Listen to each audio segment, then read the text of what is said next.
मैं doctor Vinay Singh Yadav, associate professor, राजकीय महाविद्यालय बहरोड, आपका इस कक्षा में स्वागत करता हूं। और हम पढ़ रहे थे मैकियावेली के विभिन्न विचारों के बारे में। आज हम मैकियावेली के कुछ और महत्वपूर्ण,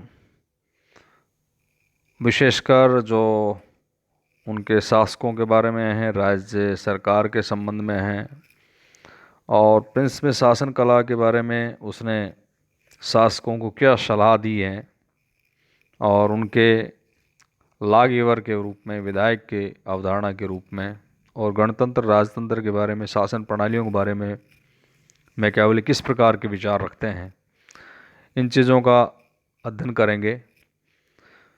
तो उसमें यह स्पष्ट है कि मैकियावेली ने राजनीति को शक्ति और नियंत्रण का विषय मानते हुए इसे शक्ति के उपार्जन, परिरक्षण और प्रसार की कला के रूप में स्थापित किया है। और उन्होंने अपनी दो महत्वपूर्ण पुस्तकें, जिससे प्रिंस और डिस्कोर्सेज है, उसमें राजशिल्प के बारे में, मैकियावेली का जो स्टेट क्राफ्ट है उसके बारे में कुछ महत्वपूर्ण विचारों का प्रतिपादन किया है। राज्य के प्रबंध के लिए मैकियावेली के द्वारा नरेश अर्थात प्रिंस को जो उपाय सुझाए हैं वो बहुत ही स्पष्ट विचार हैं, और जिसे कोई भी शासक राज्य की रक्षा के लिए उनको प्रयुक्त कर सकता है। उन्होंने जो सलाह दी है उसका लब्बो लुबाब ये है, या सार ये है कि जिसकी लाठी उसकी भैंस, अर्थात आपत्ति काल में कोई मर्यादा नहीं होती, और सफलता प्राप्त करने के जो इच्छुक राजा हैं उनके संबंध में मैकियावेली का ये साफ कहना है कि समझदार राजा में एक कला होनी चाहिए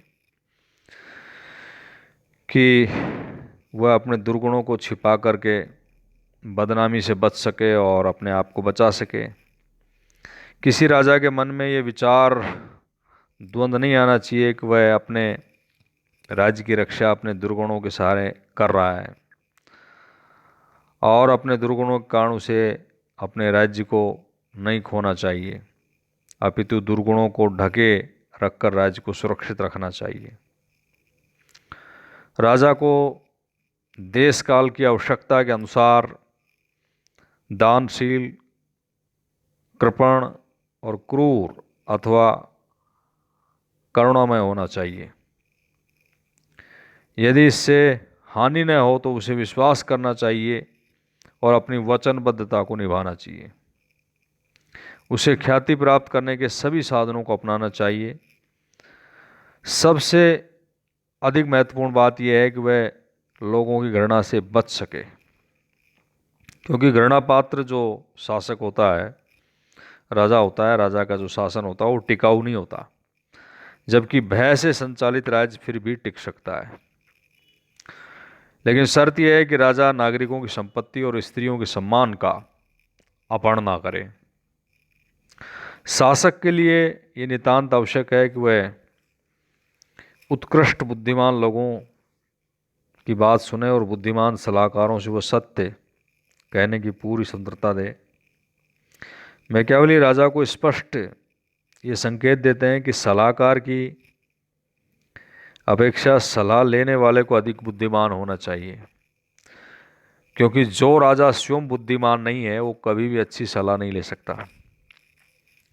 राज्य की सुरक्षा के लिए मैकियावेली राजा को क्रूरता, हत्या, विश्वासघात तक करने की सलाह देता है। प्रिंस में उसने प्रशासन के लिए राजा को अपनी सफलता के लिए अनेक सलाहें वो देता है। उन सलाहों पर हम विचार करेंगे। मैकियावेली प्रिंस में सलाह देते हैं कि कहीं राजा स्वयं और कहीं सामंतों की सहायता से शासन करता है। सामंतों वाले देश को जीतना आसान, परंतु उसका शासन करना कठिन होता है।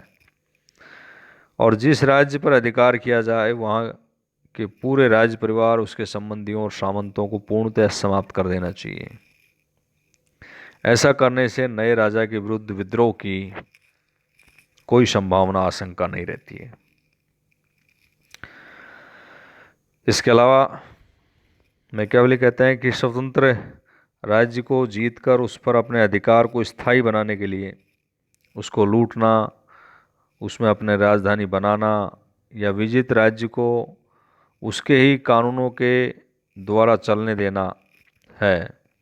इनमें से जो पहले दो ढंग हैं वो उत्तम हैं, यानी लूटना और उसको राजधानी बनाना। तीसरे तरीके से शासन अधिक दिन तक कायम नहीं रह सकता। इसके अलावा मैकियावेली का ये कहना है कि किसी राज्य पर अधिकार करते समय सभी क्रूरताएं, अत्याचार एक साथ करना चाहिए। ये क्रूरताओं का सदुपयोग है और अधिकार हो जाने पर नीति बदलकर दयालुता का स्वांग भरना चाहिए, नाटक करना चाहिए, जिससे कि लोग क्रूरता आदि को भूल जाएं। राज्य प्राप्त करने के लिए बड़े से बड़ा विश्वासघात किया जाना चाहिए, मगर बार बार ऐसा करना क्रूरता का दुरुपयोग होगा। राजा को सीमा की रक्षा व्यवस्था पर अधिक ध्यान न देकर राजधानी की किलेबंदी पर अधिक ध्यान देना चाहिए। वर्ष भर के लिए शस्त्र और सामग्री एकत्रित करनी चाहिए। राजा को किराए की सेना पर भरोसा न करके स्वयं की सेना रखनी चाहिए।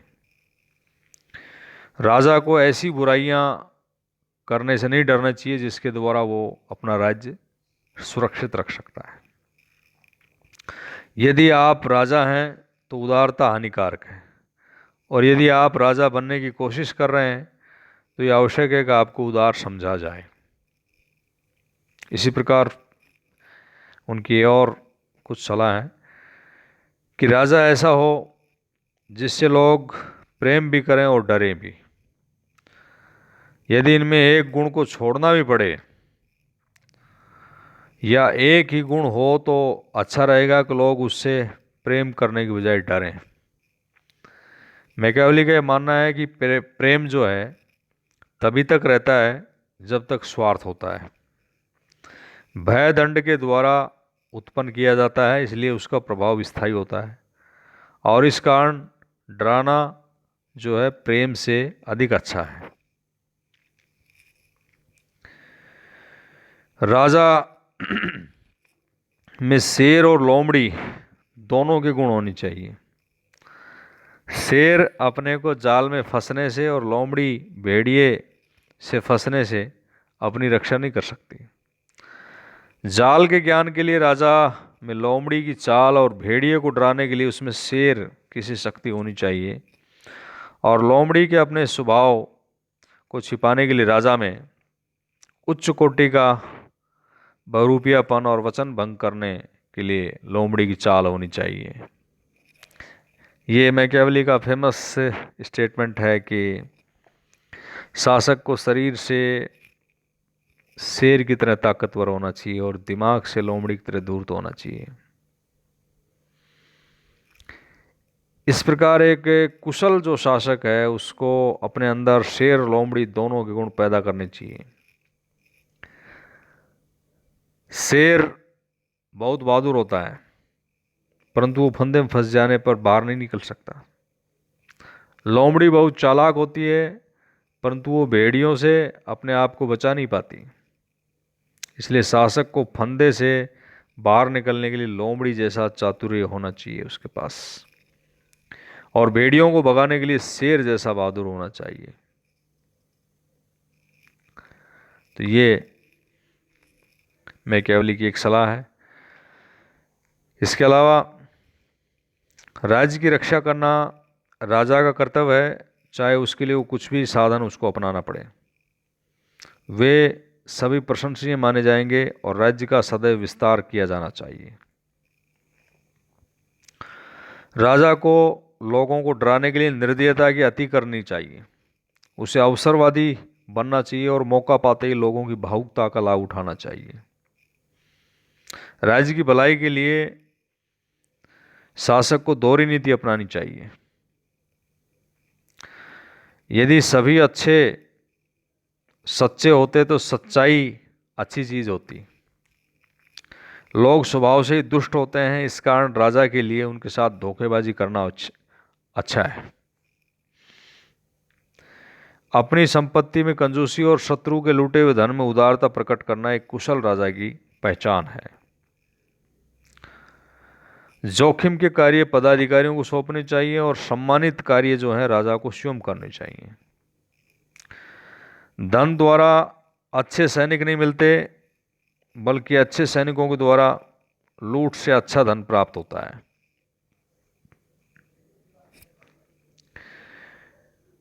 मैकियावेली का ये मानना है, और उनका एक इसी प्रकार एक प्रसिद्ध कोटेशन है कि लोग अपने पिता की मृत्यु को जितनी जल्दी भूल जाते हैं, पैतृक संपत्ति की हानि को उतनी जल्दी नहीं भुला पाते हैं।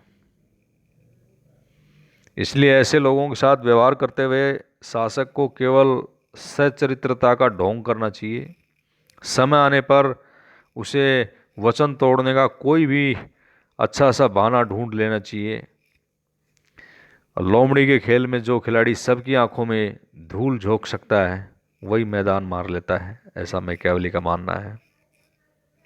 मैकियावेली ने सुझाव दिया है कि नए राज्य के नियंत्रण के लिए शासक को अत्यंत क्रूर होना चाहिए। तो ये प्रिंस के अंतर्गत वो प्रशासन कला के बारे में मैकियावेली की कुछ शासक को सलाहें हैं कि उन सलाहों के अनुसार उसको कार्य करना चाहिए। जहाँ तक राज्य सरकार के संबंध में मैकियावेली के विचार हैं, तो मैकियावेली राज्य को एक कृत्रिम संस्था मानते हैं, और मैकियावेली की राज्य की जो धारणा है वो मनुष्य के संबंध से जुड़ी हुई धारणा है। जैसा हम उसके मानव स्वभाव के बारे में पहले पढ़ चुके हैं कि मैकियावेली के अनुसार मनुष्य स्वभाव से स्वार्थी होता है और उसमें वस्तुओं के संग्रहण करने की प्रवृत्ति होती है। इस कारण मनुष्य में प्रतिस्पर्धा होती है, और जो समाज में अशांति और अव्यवस्था का कारण होती है। इसलिए मैकियावेली का ये मानना है कि समाज में अशांति और अव्यवस्था को नियंत्रित करने के लिए राज्य की स्थापना मनुष्यों के द्वारा की गई है। और वो कहता है कि राज्य मनुष्य की स्वार्थी प्रवृत्तियों को नियंत्रित करने के लिए स्थापित की गई एक मानवकृत संस्था है। तो राज्य की आवश्यकता की उपज है, वो नैसर्गिक नहीं है, नेचुरल नहीं है। मैकियावेली की राज्य की धारणा का विवेचन करते समय हमें उसकी इस दुर्बलता को ध्यान में रखना पड़ेगा कि उसने संप्रभुता जैसी राज्य की शक्ति का कहीं भी वर्णन नहीं किया है। राज्य को बाध्यकारी शक्ति का उसने जिस तरह से वर्णन किया है, उससे केवल इतना ही संकेत मिलता है कि वह संप्रभुता की शक्ति को राज्य में निहित मानता है। संप्रभुता की वह कहीं व्याख्या नहीं करता। शासन के बारे में अरस्तु और सिसरो की भांति मैकियावेली ने सरकारों को शुद्ध और अशुद्ध दो भागों में बांटा है। शुद्ध प्रकार के जो शासन है वो है राजतंत्र, कुलीन तंत्र और गणतंत्र। निरंकुश तंत्र, धनिक तंत्र और लोकतंत्र क्रमशः इसके विकृत रूप है। यहाँ स्पष्ट है कि मैकियावेली भी अरस्तु का अनुसरण करते हुए सरकारों को शुद्ध और विकृत मानकर 6 प्रकारों को मानता है, और एक मिश्रित संविधान को भी वो श्रेष्ठ मानते हैं, क्योंकि उसमें राजतंत्र, कुलीन तंत्र, गणतंत्र के तत्व सम्मिलित रहते हैं। शासन के 6 प्रकारों को स्वीकार करते भी वह केवल राजतंत्र और गणतंत्र की व्याख्या विस्तार से करते हैं। प्रिंस में वो राजतंत्र को और डिस्कोर्सेज में वो गणतंत्र की व्याख्या वो प्रस्तुत करते हैं। तो क्या व्याख्या उन्होंने प्रस्तुत की, इसका पूर्व संकेत हमने पिछली जो कक्षा है उसमें हम कर चुके हैं। फिर भी रिपीटिशन के लिए स्पष्ट कर देते हैं कि मैकियावेली जो है राजतंत्र वाली व्यवस्था को मैकियावली प्रिंसिपैलिटी के नाम से संबोधित करता है। और मैकियावली ने राजतंत्र के दो स्वरूप माने हैं। पहले प्रकार का वो राजतंत्र है जिसमें कोई राजा दूसरे राज्य को परास्त करके उस पर शासन स्थापित करता है, और दूसरी कोटि का राजतंत्र है वो है वंशानुगत राजतंत्र, जिसमें अपने पैतृक अधिकार के कारण कोई उत्तराधिकारी राज्य की सत्ता प्राप्त करता है। और राजतंत्र का जो समर्थन मैकियावली ने किया है वो तात्कालिक जो इटली की परिस्थितियाँ थी उनको ध्यान में रखते हुए उन्होंने ये विचार प्रस्तुत किया है कि वो तात्कालिक इटली की जो राजनीतिक व्यवस्था थी उसको सुचारू रूप से चलाने के लिए राजतंत्र ही श्रेष्ठ कोटि का शासन है। राजतंत्र के समर्थन में उसका जो लॉजिक है, तर्क है, वो ये है कि जिस राज्य में अव्यवस्था हो, आपस में फूट हो, कलह हो, नागरिकों अधिकारियों का भ्रष्ट चरित्र हो, नैतिक पतन हो, देश की एकता का संकट हो, उन परिस्थितियों के उपचार के लिए राजतंत्र सर्वश्रेष्ठ शासन होता है। और क्योंकि तत्कालीन इटली में सारी अव्यवस्थाएं और बुराइयां व्याप्त थी, इसलिए उसने प्रिंस में निरंकुश राजतंत्र का समर्थन किया है। जहां तक गणतंत्र की बात है, इटली की परिस्थितियों के संदर्भ में मैकियावली ने वहां निरंकुश राजतंत्र का प्रतिपादन किया है प्रिंस में, और इसी कारण उसको बदनामी का भागीदार भी बनना पड़ा है। किंतु डिस्कोर्सेज में वो स्वीकार करता है कि गणतंत्र श्रेष्ठ कोटि का शासन है, क्योंकि इस व्यवस्था में अनेक गुणों को देखता है। उसकी मान्यता है कि किसी भी राज्य की स्थापना और उस राज्य की सुरक्षा कानून पर आधारित होनी चाहिए। गणतंत्र में जनता की जो राजनीतिक जीवन में भागीदारी होती है और विधि के माध्यम से शासन संचालित होता है, और वो मानता है कि कानून ही नागरिकों के नैतिक जीवन और गुणों का आधार होता है। मैकियावली व्यक्ति की अनेक स्वतंत्रताओं का समर्थन डिस्कोर्सेज में करता है। कौन कौन स्वतंत्रताएं? व्यक्तिगत संपत्ति रखने की स्वतंत्रता, शासकों को चुनने की स्वतंत्रता, विचारों की अभिव्यक्ति की स्वतंत्रता, शासन में सार्वजनिक हितों में सुधार प्रस्तावित करने की नागरिकों की स्वतंत्रता, इत्यादि स्वतंत्रताओं को समर्थक है। तो इस प्रकार हम देखते हैं कि वो प्रिंस में भले ही उसने जो विचार हैं वो निरंकुशवादी हैं, लेकिन डिस्कोर्सेज में उसने गणतंत्र और उदारवादी शासन का समर्थन किया है। इसके अलावा मैकियावली एक सर्वशक्तिमान विधायक की अवधारणा प्रस्तुत करते हैं लॉ-गिवर के बारे में। आधुनिक भाषा में उसे हम शासक कहते हैं। मैकियावली उस शासक को विधिदाता यानी लॉ-गिवर के नाम से संबोधित करता है। विधिदाता अर्थात विधायक। उसका ये विश्वास है कि किसी भी सफल राज्य की स्थापना केवल एक सर्वशक्तिमान विधायक के द्वारा ही की जा सकती है, और उसकी मान्यता है कि विधिदाता सर्वशक्तिमान है। विधिदाता के द्वारा स्थापित राज्य कानूनों के निर्माण में नागरिकों का चरित्र भी निर्धारित होता है उससे। जैसे विधिदाता के कानून होंगे वैसा ही चरित्र उस राज्य के सदस्यों का होगा, और ये विधायक की बुद्धिमत्ता और दूरदृष्टि ही होगी जिससे वो समाज की रक्षा और उसका विकास कर पाएगा। जिस प्रकार राज्य के संचालन के लिए उस पर किसी प्रकार के प्रतिबंध नहीं होते, उसी प्रकार समाज रचना और समाज के विकास कार्य में भी विधिदाता पर किसी प्रकार की सीमाएं नहीं है। विधिदाता यदि अपने कार्य में दक्ष है तो वह समाज व्यवस्था की रचना और उसके उत्थान के लिए सब कुछ कर सकता है, और ऐसा करने के लिए उस पर कोई प्रतिबंध, कोई रोक टोक नहीं है। वह पुराने संविधान को बदल सकता है, राज्य का रिकंस्ट्रक्ट कर सकता है, पुनर्संरचना कर सकता है, आबादी को मनचाहे तरीके से वो ट्रांसफर कर सकता है, स्थानांतरित कर सकता है, नैतिकता के नए मापदंड स्थापित कर सकता है। तो इस तरह से हम जो उनके विधिदाता के विचार हैं उनको जानकर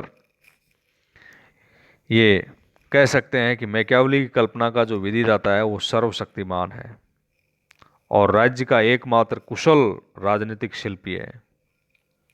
वह समाज के धार्मिक, आर्थिक, नैतिक, सांस्कृतिक जीवन का विधाता है। जहाँ तक मैकियावेली के विचारों में राष्ट्र प्रेम की बात है तो मैकियावेली के विचारों में राष्ट्र प्रेम के भाव भरे पड़े हैं। वह इटली के राष्ट्रीय एकीकरण का प्रबल समर्थक था। ये उनके हमने आधुनिक विचारों के संबंध में और युग की शिशु के रूप में विचारों में पढ़ते हुए देखा है कि उसने देखा था कि आज फ्रांस से स्पेन, इंग्लैंड में सामंती अराजकता को समाप्त करके वहाँ पर राजतंत्रों का उदय हुआ और उन देशों में शांति व्यवस्था स्थापना हुई। लेकिन वो देखता है कि अनेक कारणों से राष्ट्रीय एकीकरण इटली में नहीं हुआ। तो मैकियावेली की ये कामना थी, उसकी उत्कृष्ट कामना थी कि इटली भी एक सुसंगठित राष्ट्रीय राज्य बने और उसकी ये भावना उसके राष्ट्र प्रेम की द्योतक है।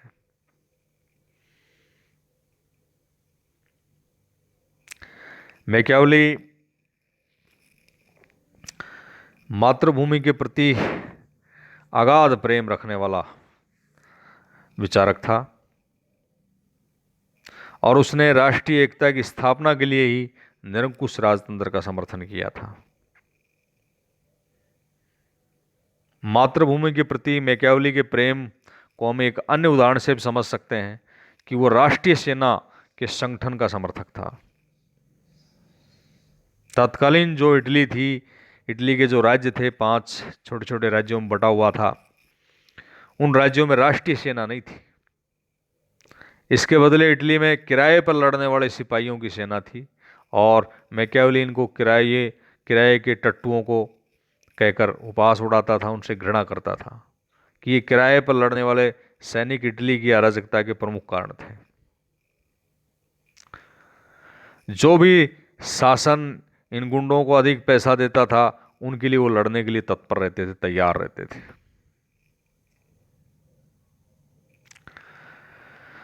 मैकियावेली जिस तरह से फ्रांस ने अपनी एक राष्ट्रीय सेना को संगठित किया था, तो मैकियावेली का विचार भी था कि इटली के लिए भी ऐसी ही राष्ट्रीय सेना स्थापित की जाए। और प्रिंस में उसने ये सुझाव भी दिया है कि 17 वर्ष से 40 वर्ष की आयु के शारीरिक दृष्टि से सक्षम नागरिकों को अनिवार्य सैनिक शिक्षा दी जाए। इसी प्रकार डिस्कोर्सेज में मैकियावेली के देश प्रेम की अभिव्यक्ति मिलती है और उन्होंने कहा है कि जब देश की सुरक्षा दृढ़ संकल्प पर निर्भर करती हो तब न्याय, अन्याय, मानवता, क्रूरता अथवा शोभा और शर्म के विचारों को भूल जाना चाहिए और सभी विचारों को एक और रखते हुए एक ही प्रश्न पर विचार सामने रखना चाहिए कि कौन सा साधन देश की जीवन और उसकी सुंदरता की रक्षा करेगा। अब यहाँ आलोचना की दृष्टि से हम ये कह सकते हैं कि देश प्रेम के भाव तो उनमें थे, लेकिन ये भाव ही थे, उनके पास ऐसी कोई कार्य योजना नहीं थी कि वो किस प्रकार उस व्यवस्था को अपनाए। दूसरा, उसकी आलोचना ये की जाती है कि वो लक्ष्य प्राप्ति के लिए नैतिक अनैतिक सभी साधनों की छूट देता है, जबकि दूसरी तरफ महात्मा गांधी ने साध्य और साधन दोनों की पवित्रता पर बल दिया है।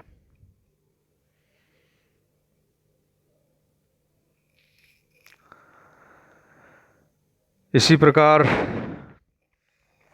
मैकियावेली ने अनेक जो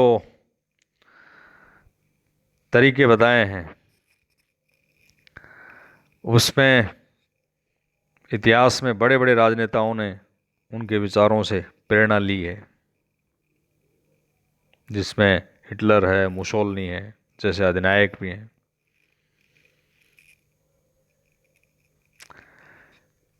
तो इस प्रकार मैकियावेली के राज्य शिल्प